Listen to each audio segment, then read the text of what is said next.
for this.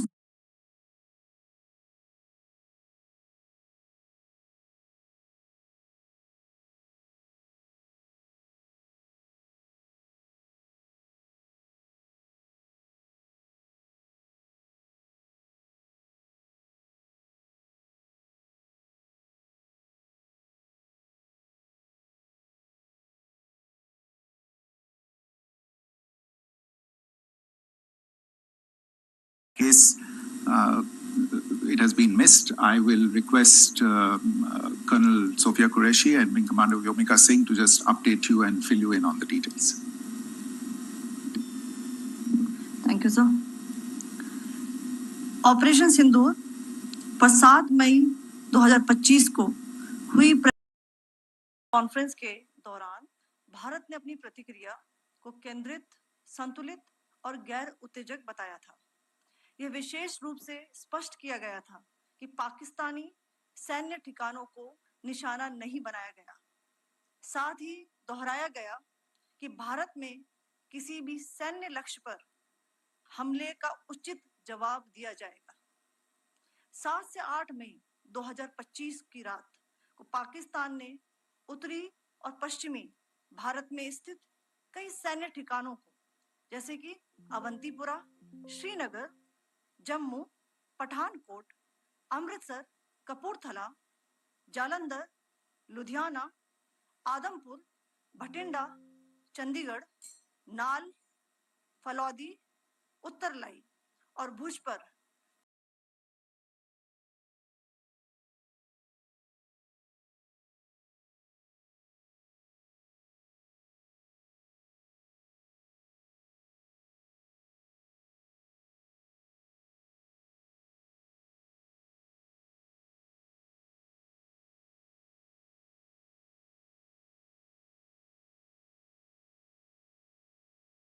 a number of military targets in northern and western missiles.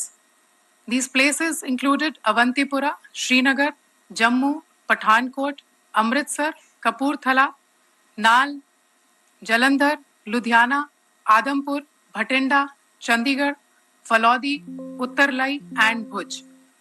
These were neutralized by the integrated counter unmanned aerial system and other air defense systems. The debris of these attacks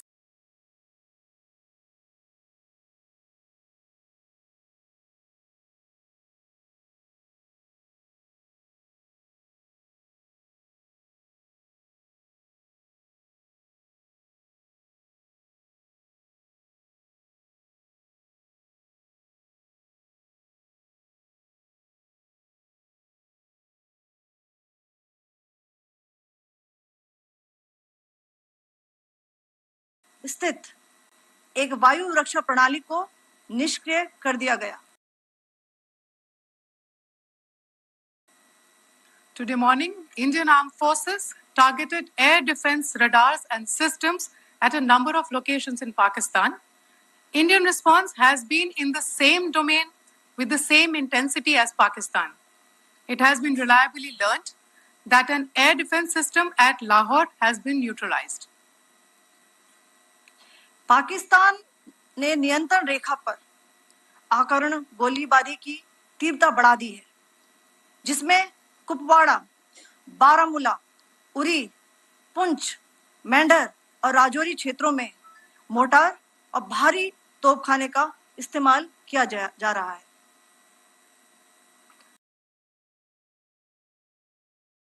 Its unprovoked firing across the line of control using mortar and heavy caliber artilleries in areas in Kupwara, Baramulla, Uri, Poonch, Mendhar and Rajouri sectors in Jammu and Kashmir. 16 innocent lives have been lost, including 3 women and 5 children, due to the Pakistani firing. Here too, India was compelled to respond to bring mortar and artillery fire from Pakistan to a halt. Indian Armed Forces reiterate their commitment to non-escalation, provided it is respected by the Pakistan military. Jai Hind.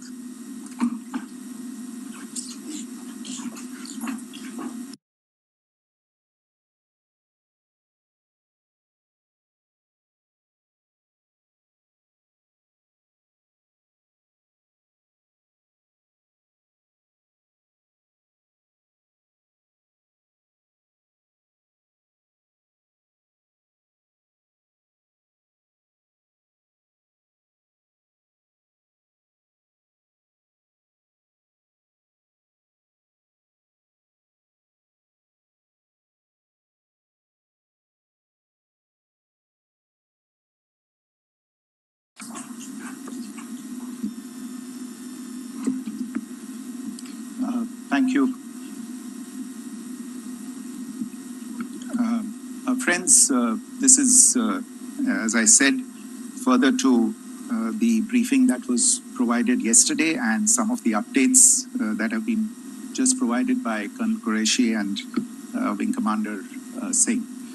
I thought that we would just put some of the aspects related to the events that started on 22nd April with the barbaric terror attack in Pahalgam into further context, because there is a certain amount of commentary that has happened with regard to the events since then.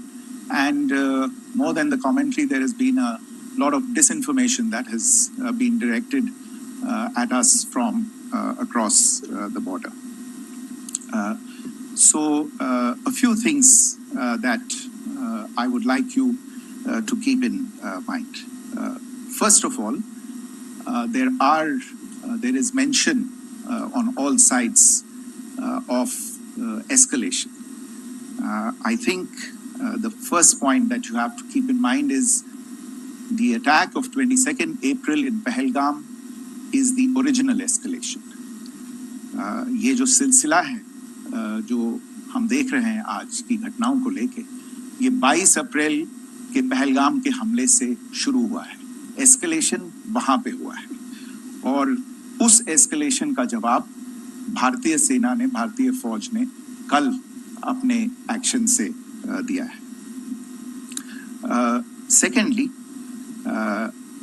I want to invite your attention to the involvement of the group calling itself the Resistance Front in these attacks.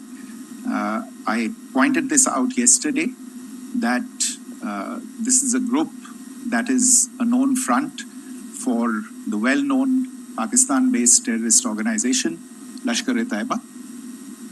The group has been reported earlier. I mentioned to you about the Indian authorities providing information to the UN 1267 Sanctions Monitoring Committee. And in fact, we are going to be meeting with the team again very soon, and we will be providing an update to the information that we have provided earlier. But what is interesting, दिलचस्प बात यह है कि संयुक्त राष्ट्र की सुरक्षा समिति में जब पहलगाम के हमले को लेके एक प्रेस वक्तव्य जारी करने की बात चल रही थी, तो आप सोचिए किस देश ने टीआरएफ का, द रेजिस्टेंस फ्रंट का उसमें मेंशन किया जाना, उसको अपोज किया, पाकिस्तान ने. This was after the fact that the TRF claimed responsibility for this attack not once but twice, within a few hours after the incident on the 22nd of April, and then again on the morning of 23rd April. And it is perhaps only after the full gravity of the incident was realized by its masters and handlers across the border that it was managed to back off from this claim. Obviously, that retraction doesn't convince anybody. तीसरी चीज जो मैं आपसे कहना चाह रहा था, और कर्नल कुरैशी और विंग कमांडर सिंह ने कल भी बड़े स्पष्ट शब्दों में और आज भी आपसे ये बात साझा की है. जो भारतीय रिस्पॉन्स है वो नॉन एस्केलेटरी है, प्रिसाइज है, सटीक है, मेजर्ड है और कंसिडर्ड है. Our intention has not been to escalate matters. We are only responding to the original escalation, as I said, and our response has been targeted, precise, controlled and measured. Only no military targets have been selected. Only terrorist infrastructure in Pakistan has been hit. Now, there are, as I said, a number of issues that have been raised in commentaries, and there's a lot of, as I said, unfounded disinformation and fabrication that has come from across the border. And I would just like to use this opportunity to set the record straight on some of these issues. The first of these is Pakistan trying to wash its hands off any and all involvement with terrorism. I think the Pakistani information minister said there are no terrorists in Pakistan. And I think he was challenged on that in the television program that he was appearing on. But even if I partially repeat myself from yesterday, I think Pakistan's reputation as the epicenter of global terrorism is rooted in a number of instances where concrete evidence is available, not just to India, but to governments and authorities and agencies around the world. There are several terrorist attacks around the world where Pakistani fingerprints have been found. I don't need to belabor the point with regard to this audience about where Osama bin Laden was found and who called him a martyr.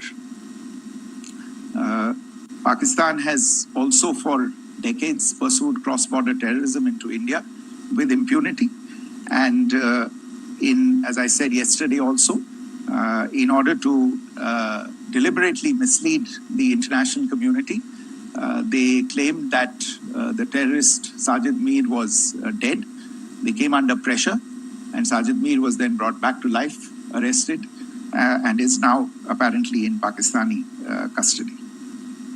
Pakistan is also home to a very large number of UN proscribed as well as UN proscribed terrorists, as well as terrorists proscribed by a number of other governments in the world, including, of course, the Lashkar-e-Taiba and the Jaish-e-Mohammed, as well as their leaders, Masood Azhar and Hafiz Mohammed Saeed.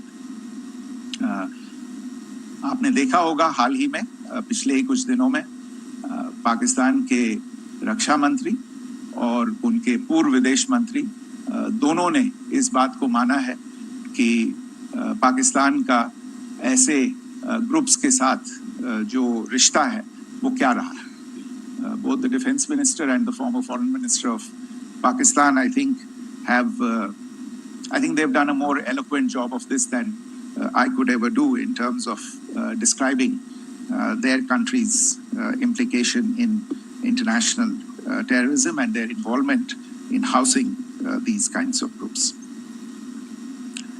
दूसरा जो विषय है वो है पाकिस्तान का जो एक दावा है कि एक इंटरनेशनल impartial investigation होना चाहिए, एक joint investigative committee होनी चाहिए. These calls for jointly investigating this heinous and barbaric attack in Pahalgam.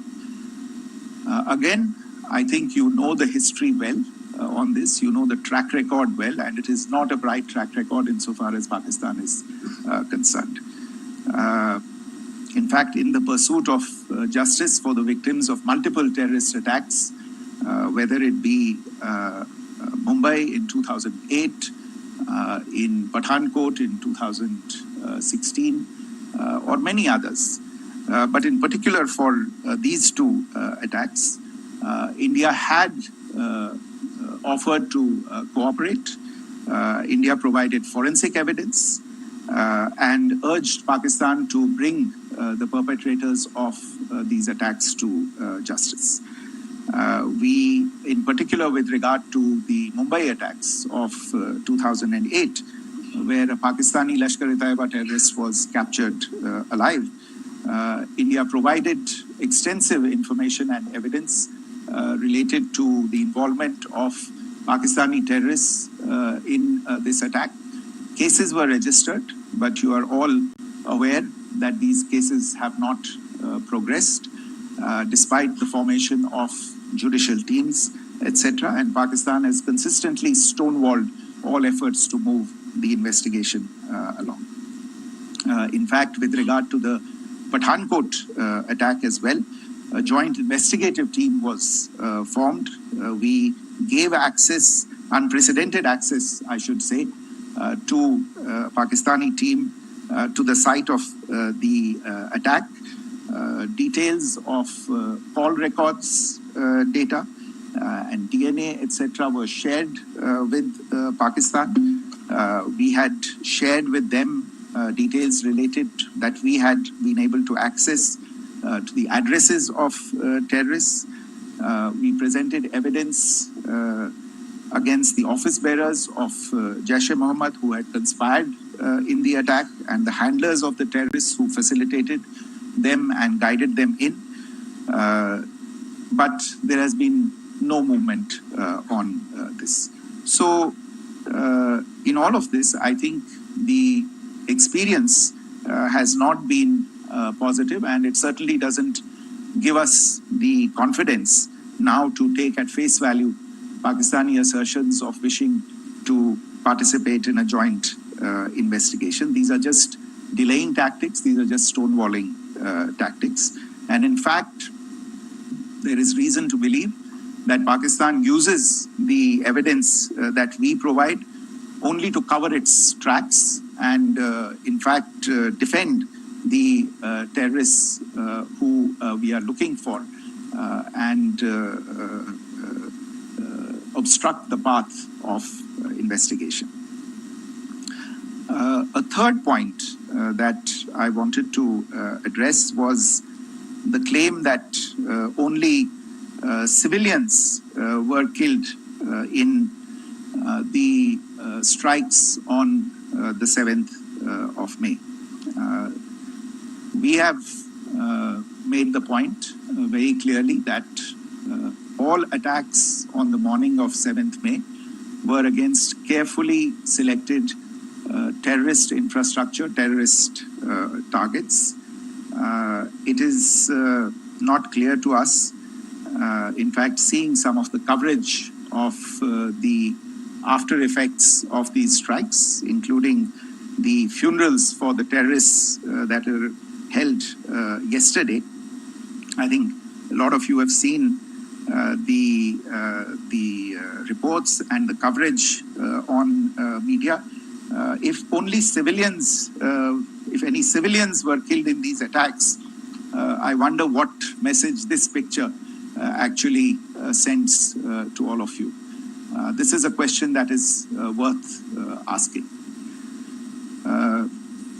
It's also odd that the funerals of civilians are carried out with the coffins being draped in Pakistani flags and state honors being accorded. As far as we are concerned, the individuals eliminated at these facilities were terrorists. Giving terrorist state funerals may be a practice in Pakistan. Doesn't seem to make much sense to us. Pakistan has also claimed that India deliberately attacked religious sites. This is completely false again. I have made it clear that the targets were terrorist infrastructure, terrorist facilities, and locations connected clearly with incidents of cross-border terrorism into India.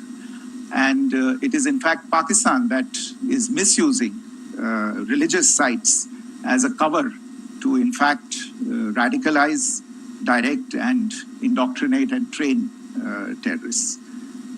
In fact, contrary to what Pakistan is claiming, yesterday Pakistan launched a targeted attack on the Sikh community in the state of Jammu and Kashmir, hitting Gurdwara in Poonch and the homes of Sikh community members, which came under attack.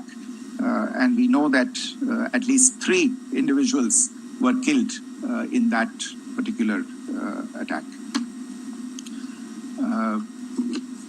Pakistan is also making attempts to, in fact, just to add to this point, the retaliatory action that Pakistan has taken, in fact, is impacting civilians. I showed you the picture of the Gurdwara and the Sikh community members who were killed in this. There are other civilians also who've been killed and injured in these attacks. In fact, since yesterday morning, a total of 16 civilians have been killed and 59 others have been injured in the attacks by Pakistan.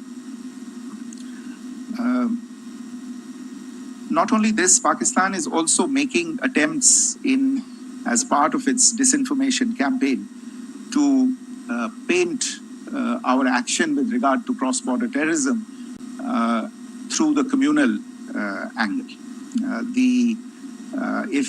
If that is the issue, then I think I can do no better than to cite or point you in the direction of the Pakistan Army Chief's speech of 16 April 2025. I think that is the last word in communal rhetoric. And in the Pahalgam attack itself, you are aware of the kind of religious profiling that was done there. And perhaps there is a linkage between these two events. I can only say that these nefarious designs will not be allowed to succeed in India. And it is to be noted that people from all faiths, all religions, all regions in India have unequivocally, not just in India but around the world, have condemned these attacks. The Pakistani claims of now responding to India's strikes of the 7th of May. As I said right at the outset, it is India which is responding. The original escalation was by Pakistan on the 22nd of April. We are the ones who are responding to that escalation with the action that was taken yesterday morning. And again, I would like to emphasize that the action was restrained. It was directed towards non-civilian, non-military targets and confined to terrorist camps. And again, as we have been saying since yesterday, any further action by Pakistan, some of which we are seeing today, is nothing but escalation by Pakistan now, once again, and will be responded to and is being responded to appropriately. One point that I wanted to also address was the allegations to the targeting of a dam, the Neelam Jhelum project in Pakistan-occupied Kashmir. I want to say that this is an absolute and complete fabrication and a blatant lie. India has targeted only and only terrorist infrastructure, and the details of that terrorist infrastructure, together with the locations, were shared with you yesterday by Colonel Qureshi and Wing Commander Singh. I should note that if this kind of a claim is a pretext for targeting Indian infrastructure of a similar nature, Pakistan will be entirely responsible for the consequences that will undoubtedly follow. Finally, I want to address some issues that have been raised related to the Indus Waters Treaty and the disinformation that has been raised in regard to that as well. The fact is that there have been fundamental changes in the circumstances in which the Indus Waters Treaty was concluded, and they call for a reassessment of the obligations under the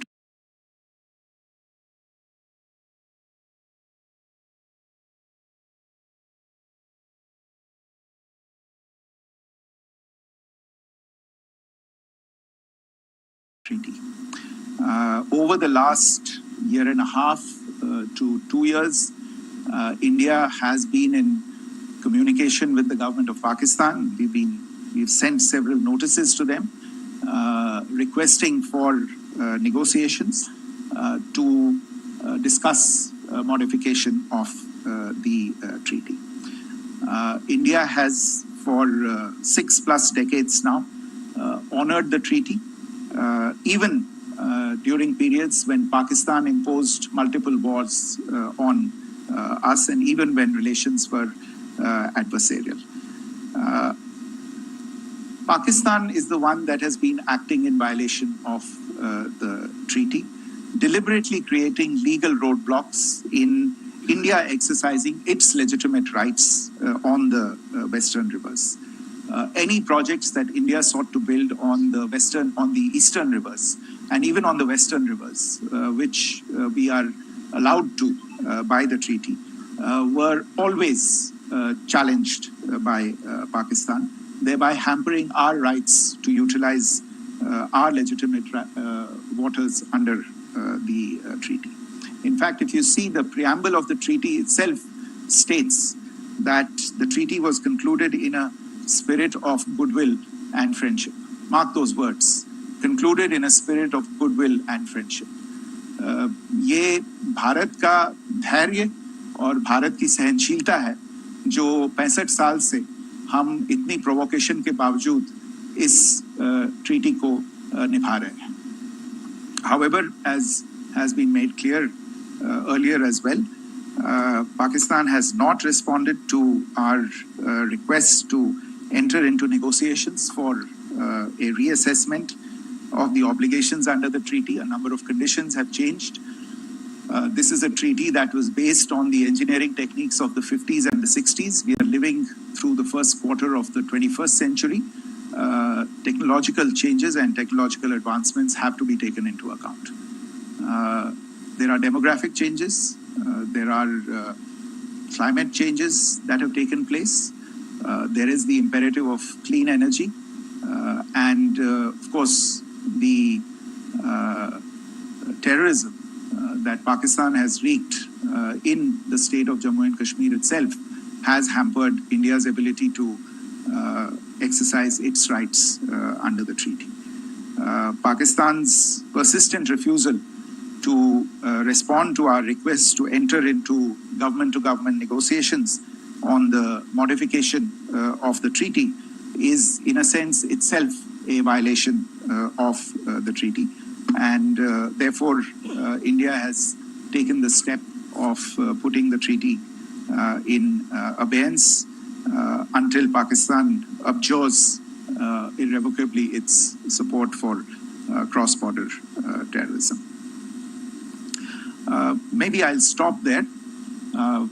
I mentioned earlier yesterday as well that this is an evolving situation. I would therefore ask all of you to be considerate and restrained. It will not be possible for us or my colleagues from the armed forces to share operational details at this point in time. Beyond that, if you have any questions, may I have time for only a few, and I'll try to answer those questions. Okay, I give the floor to Rishabh. One Secretary, good evening. This is Rishabh from Times Now. I just wanted to understand, as per the press release that has been released earlier today, it says that we have successfully hit at the air defense of Lahore. Does it give our forces a better chances if in case of further escalation? And are there other air defense places as well at strategic location that were targeted? Rishabh, you are violating the first rule that I set out at the end of my remarks. The press release that has been issued by the Ministry of Defense today speaks for itself. It is related to operational matters. It's been released by the Ministry of Defense. As more information becomes available, it will be released at the appropriate time. Once again, please don't go into operational details at this point in time, because this is a constantly evolving situation. Yeah, go ahead. Foreign Secretary Smita Sharma, just wanted to ask, the Pakistani Minister Ishaq Dar in an interview has claimed that the national security advisors of India and Pakistan have spoken to each other, if you could confirm or deny, and is complete severance of diplomatic ties with Pakistan also on the table?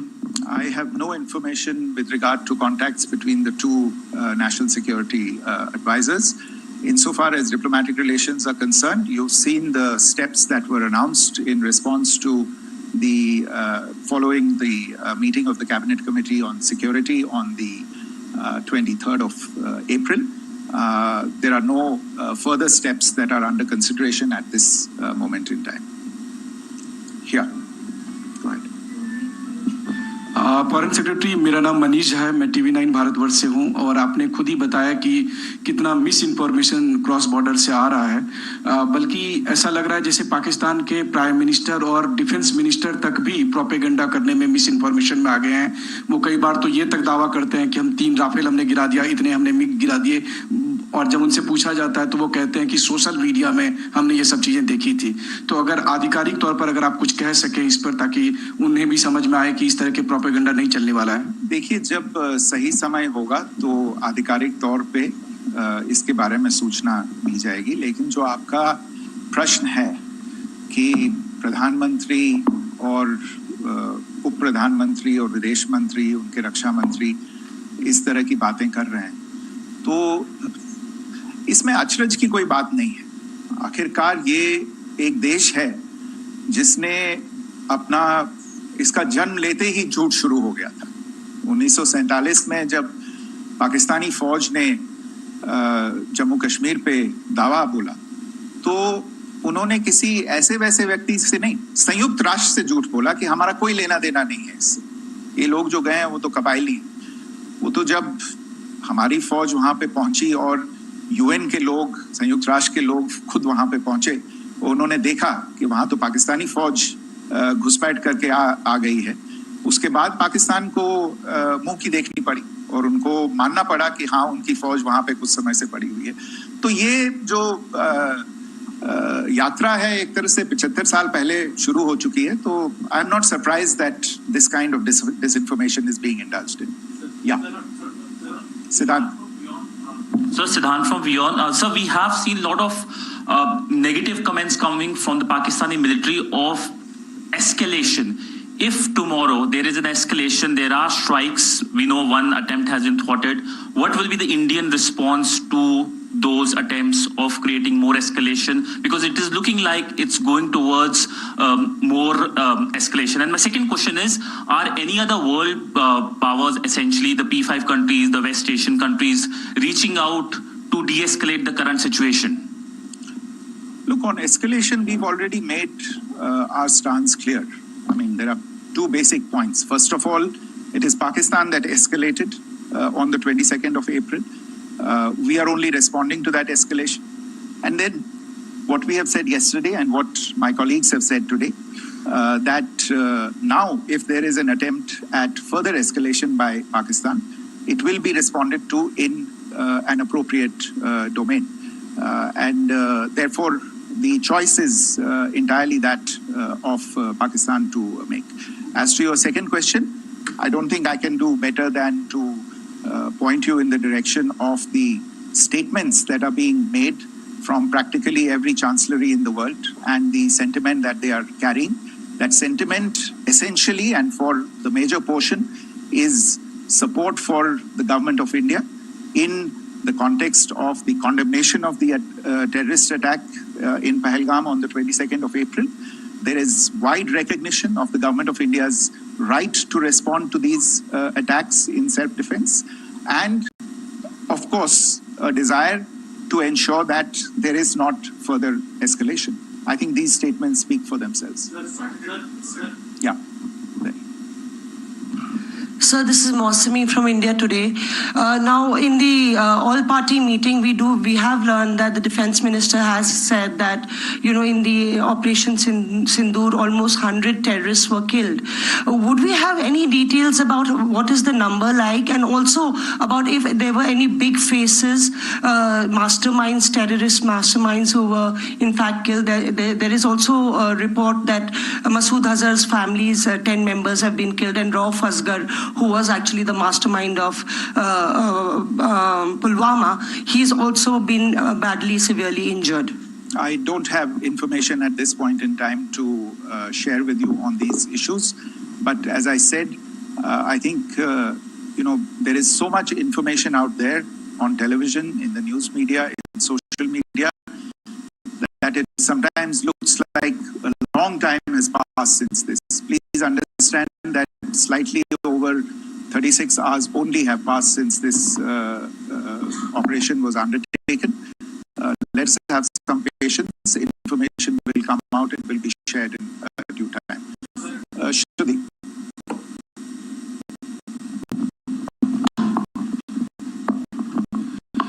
Thank you, Foreign Secretary. Shruti Ranjan from Bloomberg. Sir, could you give us any understanding whether India has moved the IMF or the World Bank to kind of, sensitize them about the talk, the bailout that Pakistan has, and, the kind of stuff that the Pakistan government is doing? Look, we have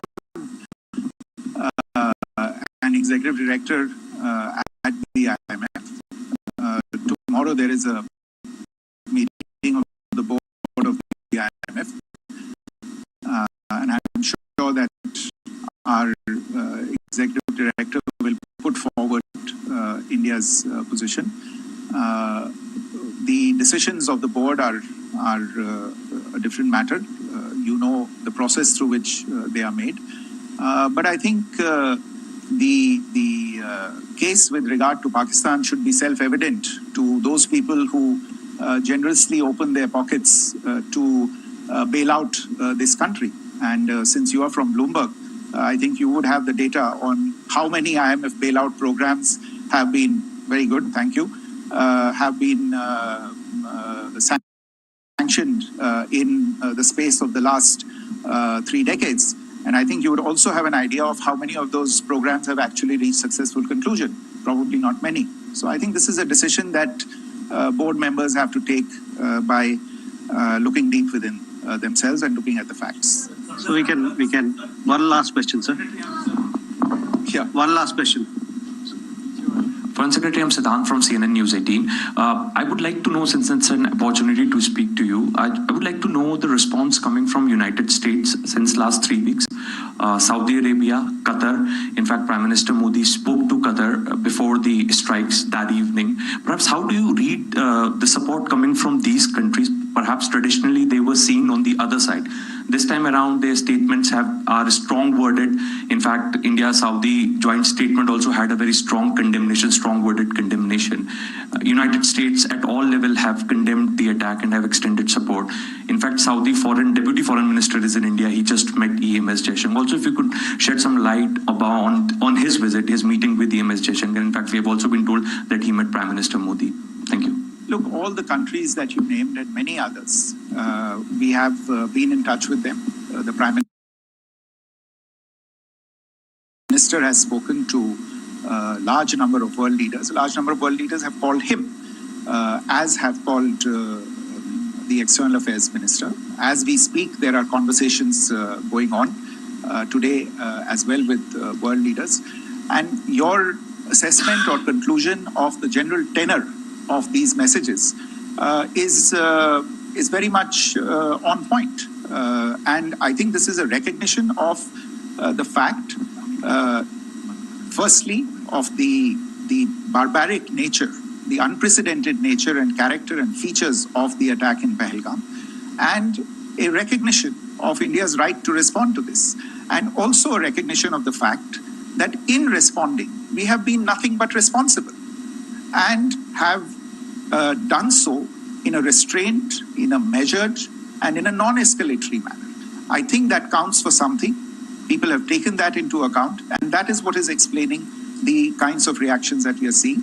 And we appreciate the sentiments and the statements that have been made by the vast majority of world leaders.